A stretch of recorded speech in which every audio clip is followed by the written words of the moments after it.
Hey guys, it's me, Camille. And me, Tim. And on today's show, we're tackling a topic that seems to be ever present whenever St. Louis comes up: the intense racial segregation here. And look, we know that our city is not alone in this, and that in many communities, people who look different live in different places. Yeah, like where I grew up in Michigan, black people mainly lived in what we call South Park.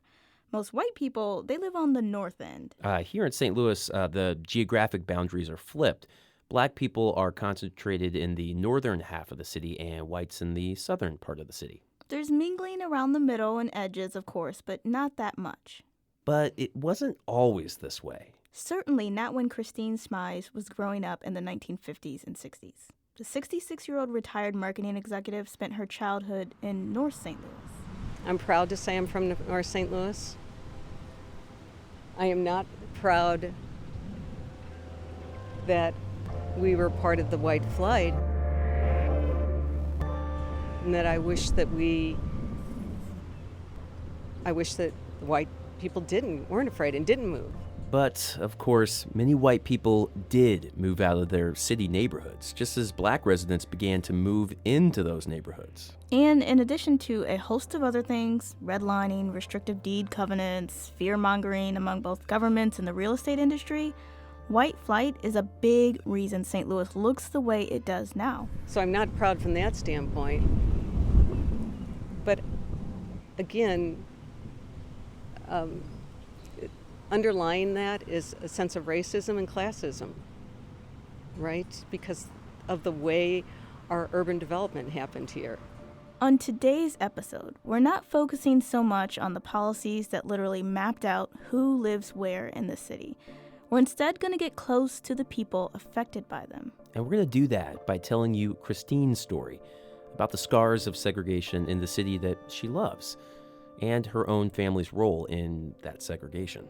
And how art created by a young black woman who grew up in the same area a generation later has helped Christine deal with it all. I feel like it's a time now for reflection and more honesty.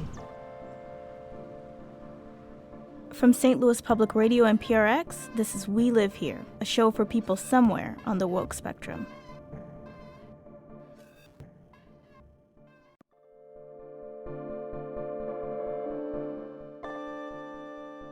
There's no better way to learn about a place than to have someone give you a personal tour, you know what I mean? I know what you mean. Yeah, so that's what we asked Christine to do. Yeah, she picked me up from the radio station on a sunny spring day after battling some rare St. Louis traffic. I see you. I'm so sorry. Oh, you're would be fine. Yeah. construction. We got into her car, and as I got myself settled, she fiddled with the radio. You probably don't want to listen to NPR. You probably have enough of that. Oh, goodness. So the studio that Camille and I work in is just a couple of streets south of Christine's old neighborhood in North City. Soon, we're on a street that was literally the center of her life as a kid. So, this was my life as Grand Avenue. Everything we did was about getting on the bus because we didn't have. My dad drove to work. My mom didn't drive, never drove. I didn't know anybody. Nobody back then had two cars. It's hard to imagine that these days, especially as we roll over roads dotted by potholes, no doubt by thousands of cars that pass through each day. So this would have been, I was born in 1951, and we lived in North St. Louis until 1965.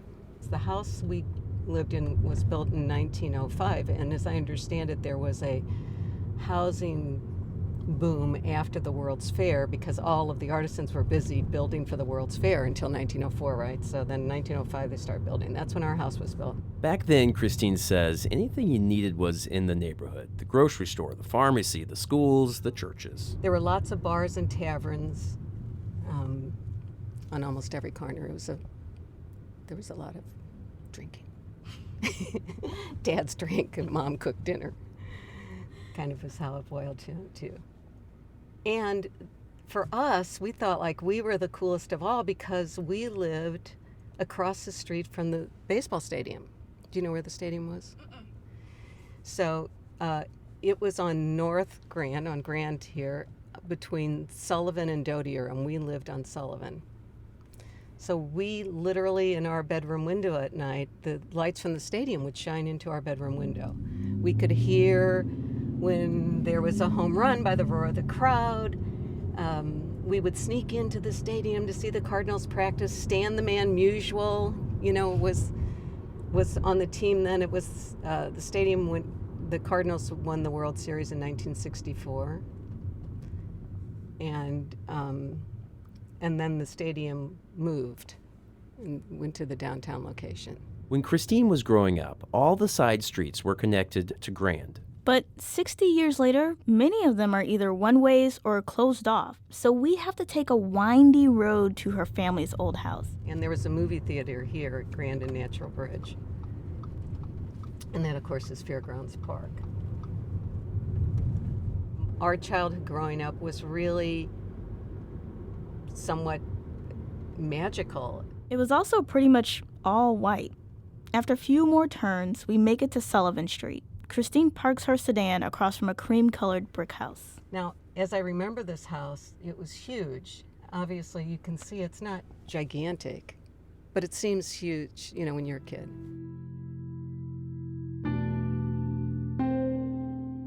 At the end of the block, where a church now stands, there used to be an apartment building.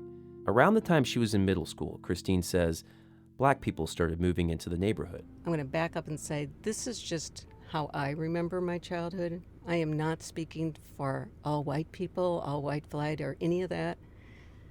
But as I recall it, when we were about, when the neighborhood started to change, when there was this fear.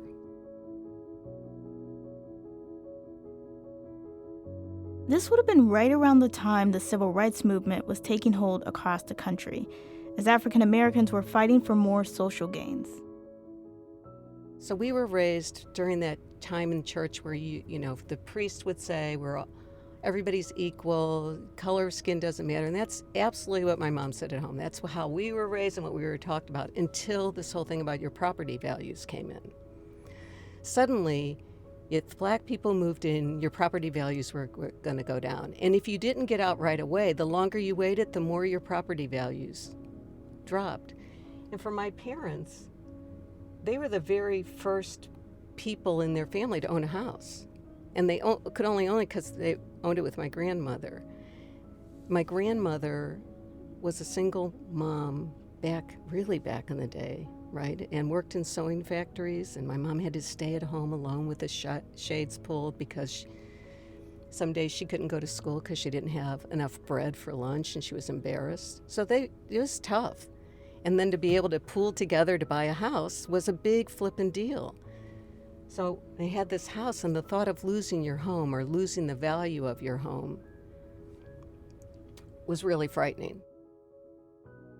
On top of that, Christine says there used to be all these myths about Black people and how they lived. Crime would go up because Black people moved into a neighborhood. Property values would go down because Black people moved into a neighborhood. There was also worries that Black people would live like 10 people in one apartment. Now, the irony of this is, kids in my grade school, I won't use people's name, but there was one family, they had 13 kids, they lived in 4 rooms. My best friend, her whole family lived in a 4-family flat. They each had literally one really small room. They had 4 rooms. One was really a teeny little passageway room, and they had 6 people. So, how much more population dense could you get? Of course, this logic didn't matter. The neighborhood began emptying out. Many white people went west. Christine's family sold their home to a speculator and went south. As I recall, and I could have these figures wrong, but as I recall, my parents ultimately sold the house for $9,000. And the house they bought cost $18,000 far away. And it was just devastating, financially devastating. My grandparents, who we so loved, my parents raised us, but they were part of our life so much. They moved to an apartment off of North Grand, and we moved to South County. And everybody started moving. And it was a devastating emotional time for all of us. Christine was 14 at the time, so she was going through all the normal teenage stuff. So this is pretty intense. And moving meant she had to break up with her boyfriend. You know, your first love, remember that feeling? Well, we had to break up because what are you going to do? How are you going to have a boyfriend that you can't go see if you can't walk there? And the buses were impossible. It was not going to work. So it seemed so dramatic at the time. Christine grew up, put herself through school, established a career, had kids, and a few years ago opened her home to her nephew who went to a local university. The family would often get into discussions about what her nephew was studying in class, and he was especially fascinated to learn the history of segregation, redlining, and white flight in St. Louis. Christine says that's when it dawned on her that her own family had a very real part in that history of segregation. And he's studying it in school. It's like first-person account right here at the kitchen table. That I really began to question and figure out who profited from this. I'm not sure that there's a direct answer. This is Colin Gordon. He's a professor at the University of Iowa. Because I'm not sure that, it's entirely a sort of material question. Gordon wrote the book about segregation in St. Louis. It's called Mapping Decline. Certainly, homeowners and realtors who worked in North St. Louis fretted constantly about the spread of African American occupancy. And many, as a result of their sort of, strong and prevailing assumptions about the relationship between African American occupancy and property values, they lost money.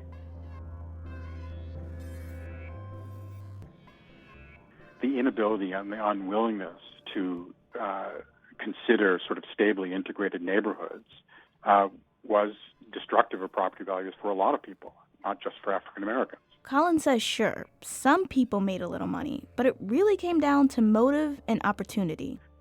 The motive certainly is the sort of prevailing wisdom that that mixed neighborhoods, as the realtors put it, were unsustainable. That neighborhoods should be all white or all black, and that if one lived in a mixed or transitional neighborhood, the value of your property was going to collapse. So there were certainly, and we know, mid-century, people didn't want to send their kids to schools with African American children. They wanted all kinds of segregation of both housing and public services. The opportunity is provided by federal mortgage policies, which, in the late 1930s, early 1940s, bring homeownership into sight for a lot of working class families. But because these policies are laundered through local institutions and local realtors, they're available almost exclusively to white families. So, one way to think about it is simply to recognize that, the city, like a lot of cities of its age, had a deteriorating infrastructure. It had older houses that were closer together. It had, enormous stress on its tax base and on its schools. And lots of people in the city, black and white, wanted to leave for these suburban opportunities. White families were the only ones that were able to do so for a generation. Now, we should note that Christine did read Colin Gordon's book, which is again named Mapping Decline, and it was part of her own sort of self-education process. But learning these things, the policies, didn't make understanding the human emotions any easier for Christine. I guess I can say that after we left North St. Louis, I never felt like I belonged anywhere again for a long time. I lived, obviously, in other places, but I didn't feel like where I live was where I belonged. It just feels sad. It just feels sad.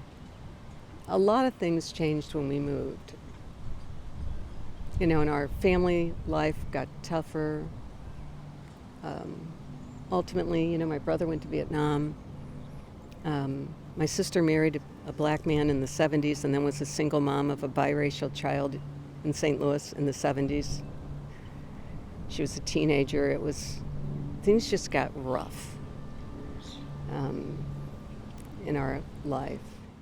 All these feelings, they've weighed heavily on Christine in the last few years, especially, she says, after the death of Michael Brown, and on a day-to-day basis. Christine volunteers at a school, and her commute to that school takes her through her old neighborhood. And it's always a reminder to her about the long-term cost of segregation. I'm not a person who likes to go back. I don't go back to my high school. I don't go back. So it just feels sad. And mainly now it feels sad because I feel like it's such a ridiculous waste. And that is the only reason I agreed to do this, because I'm all too painfully aware that you can manipulate this however you want to edit it. I did this for a living. I know what it's about. And I feel uncomfortable, honestly. But I feel like we have to stand up and say, the system is wrong. It's rigged against each other.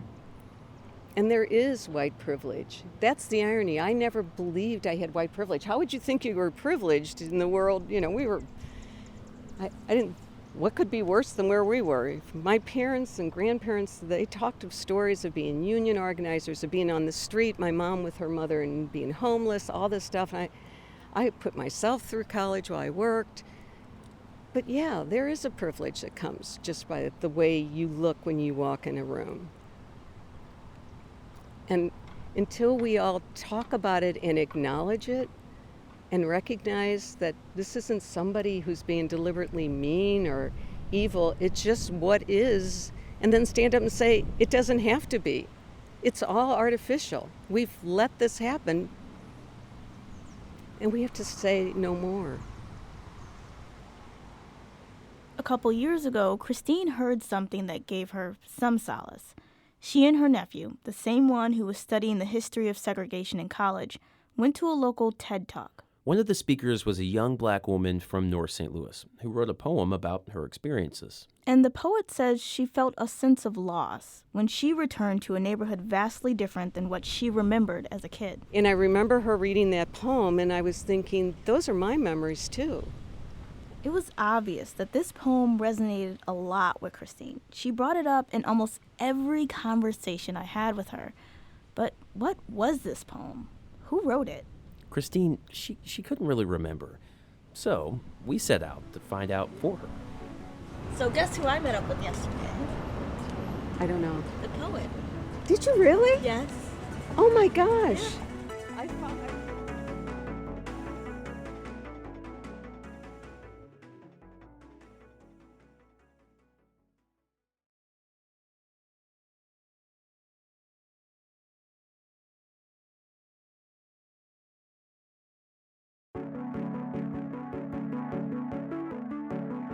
Finding the poet that Christine liked so much was not easy. After all, she didn't remember the name of the poet, let alone the name of the poem. But there were a few clues to go on: the local TED Talk, the fact that the poet was a young black woman, and that her work had something to do with memories. So we put in a few hours of work, and thanks to the magic of the internet and YouTube, we found her. My name is Cheeraz Gorman. Cheeraz grew up in College Hill. It's a neighborhood close to where Christine grew up in North St. Louis. The territory name, when you want to talk about, street economies and stuff like that, they call it the dub. And I don't know when it got coined, the dub. But, yeah, that's probably like late 90s, something like that, early 2000s. The two women grew up a generation apart, but their feelings about North St. Louis are almost echoes of each other. This was totally clear when we met up with Cheeraz in the middle of the street where she grew up in North St. Louis. This is the house I grew up in. Right here? Yes. Oh my goodness. goodness. My cousins still live here. Cheeraz's family got to College Hill around the same time families like Christine's were fleeing St. Louis. My grandmother bought that house in 1969. It was a primarily white neighborhood. I think it was kind of the start of the white flight. But yeah, my mother and them have stories for days about how that house was egged and just horrible stuff getting said, to the family for moving in and, but we're still here. As we stand on the sidewalk and look across to her family's yard, Cheeraz slowly shakes her head. Because she says there's so much missing. So many homes gone, replaced with what look like many fields. It just trips me out, like the families that used to be there and everything. And yeah, on the corner, because yeah, that's Prairie. On the corner of Prairie and Florissant used to be a mini mansion. Gone. Also gone, the corner store, the cleaners. Like Christine, Cheeraz remembers a neighborhood that was self-sufficient when she was a kid. Everything was in walking distance. Our block was stable. Next to Jesse Wise, you had the Flemings. Next to the Flemings, you had my homegirl Lavonda, like her family who had been there forever. Just old school, loving black people who cared about the children and would quickly walk across the street. So my mother in them house, if I acted up, Lord forbid, this was one of those neighborhoods. Like if you got in trouble in school, and if my mother wasn't home yet, my godmother would get me first. This village mentality, it's what Cheeraz loved about her old neighborhood. And like Christine's experience, it was filled with people who looked like her. Though there were a few whites who stayed. Cheeraz says one of them, a man named Charlie Mueller, was almost like another uncle. The whole thing of being white and black and that being a tense relationship or contentious was didn't even compute to me as a kid. And plus, my Aunt Diane, who was my Aunt Velma's best friend when I was growing up, who then wound up marrying my cousin Jeffrey, was a white woman, and her daughters, Danny and them used to come down here. Crystal, her other daughter, was mixed race. But I mean, it was just that tension didn't even exist on this block or in the neighborhood, while I was growing up. But those were the only two, non-black people who lived in the neighborhood that I got to know intimately. And it wasn't even a bad thing that it turned over and was like all black people. Because like I said, it was pretty much working class black folk, like postal worker, factory, auto plant. Shoot, my cousin's a school teacher. My Aunt Cookie she was a journeyman. She was a bricklayer. So, I mean, you had that in the neighborhood. So I would definitely say it was closer late 80s, early 90s to when things start turning, where you could see the effects of the underground drug economy, like, ticking up. And things start feeling a bit unsafe, and next thing you know, this became Crip territory. Across Grand became Blood territory, and the drive-bys start happening. And cats who I was growing up with, all of a sudden, start becoming doughboys. It was like, and these were like just regular young guys. We were all in middle school and high school together, and just that turn happened, and they went their path, and next thing you know, just a lot of friends started getting shot and killed, or injured, so yeah. Cheeraz grew up. She went to college, moved away, built a career in advertising. She'd come back to St. Louis from time to time, and it was during one of those visits that she wrote the poem Christine would eventually hear at her TED Talk. I asked Cheeraz to recite the poem as we toured her neighborhood. Who moved my memories? Put them in flames, hosed them down, separated what held them together. Sold them to... Wait, let me start over. Oof. Who moved my memories? Put them in flames, hosed them down, separated what held them together.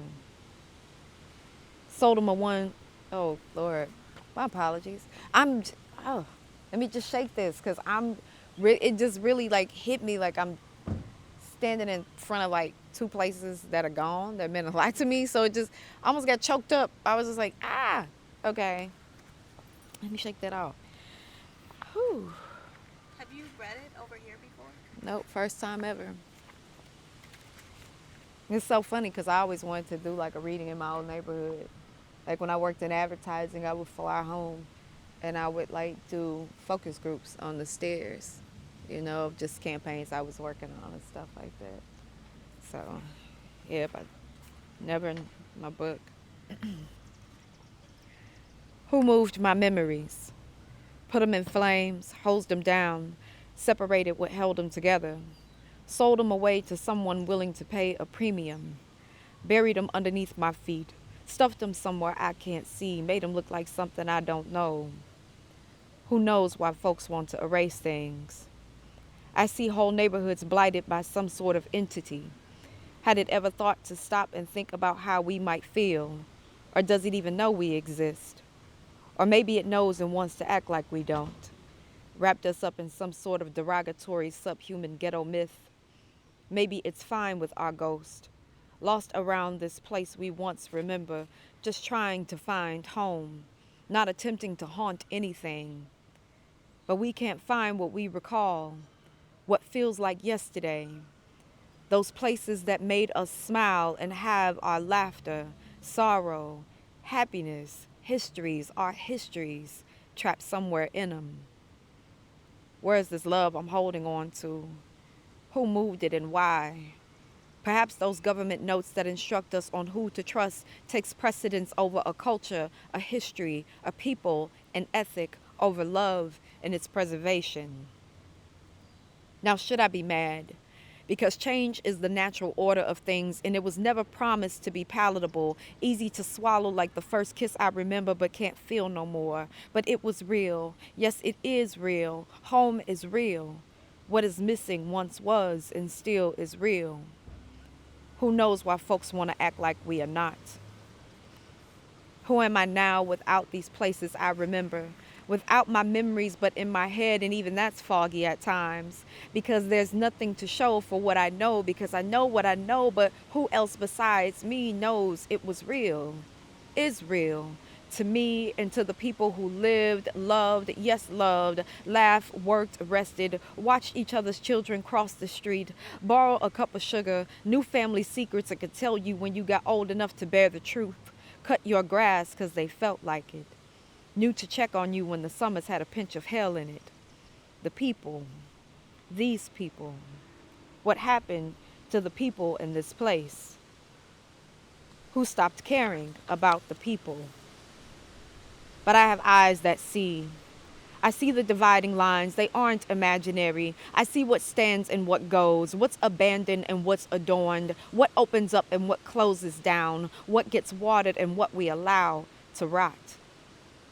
I feel the old history limping its way around. I hear its old thoughts sprouting out of new mouths, coded language decoded in the blink of an eye in ample silence. Where did it all come from?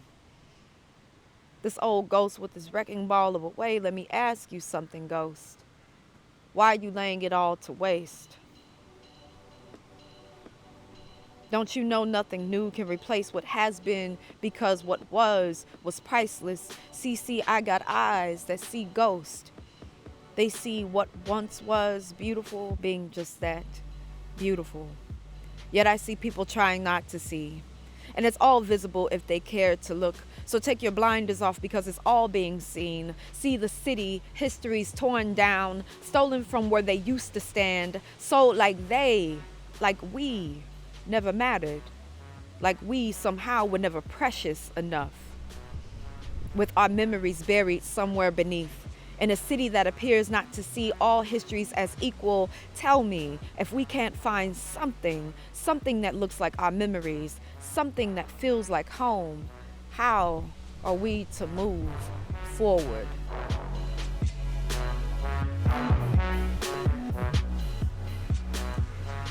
I'm amazed how many times I almost cried during this.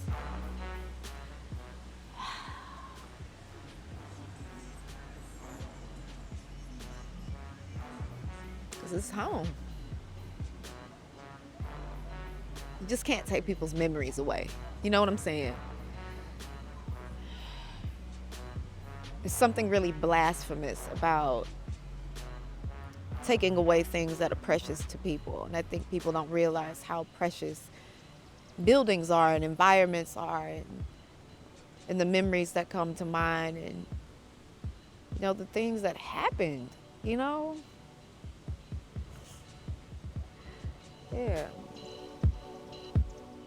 At least I have that, We told Cheeraz about Christine, how much the poem meant to her, and how she's been trying to reconcile her family's role in white flight that just reinforced segregation here in St. Louis. And we asked the poet to answer one of Christine's main questions. What do you think would have happened if people hadn't been afraid? In your grandmother's time, in her time, later on, now? I'll just go back to it with memories. You would have had some great memories. Would have had some great friends who would have became adopted family members, like how Charlie Mueller was to our family and to my life, So I think that's what people miss out, with. It's like, yeah, you could have missed out on you missed out possibly on some really meaningful connections and having your worldview changed, I didn't grow up with stereotypes thinking that somehow white people were better than black people. We all lived on the same block,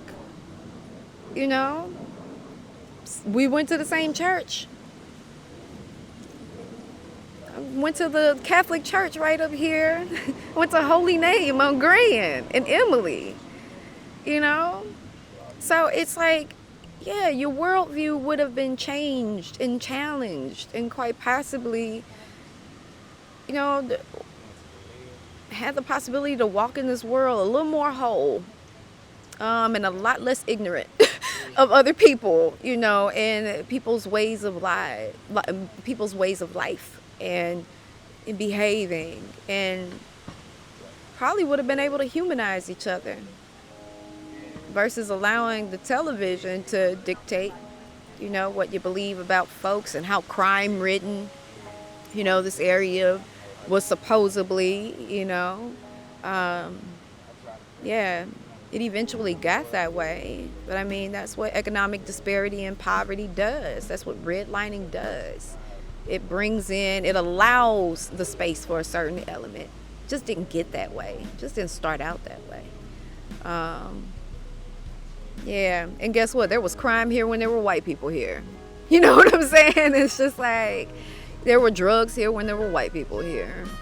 So I think that's the thing that, would have been challenged and changed for her. Just quite possibly would have walked through the world a lot more whole and understanding, and to really see we all people.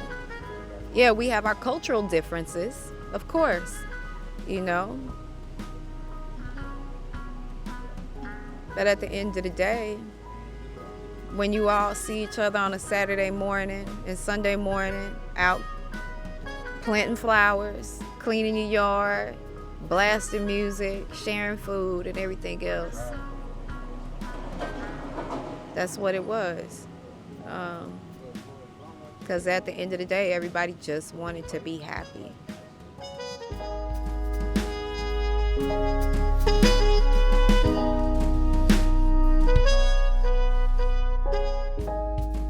We Live Here is produced by me, Tim Lloyd. And me, Camille Stanley. Sheila Newman is the executive editor of St. Louis Public Radio. And from St. Louis Public Radio and PRX, this is We Live Here.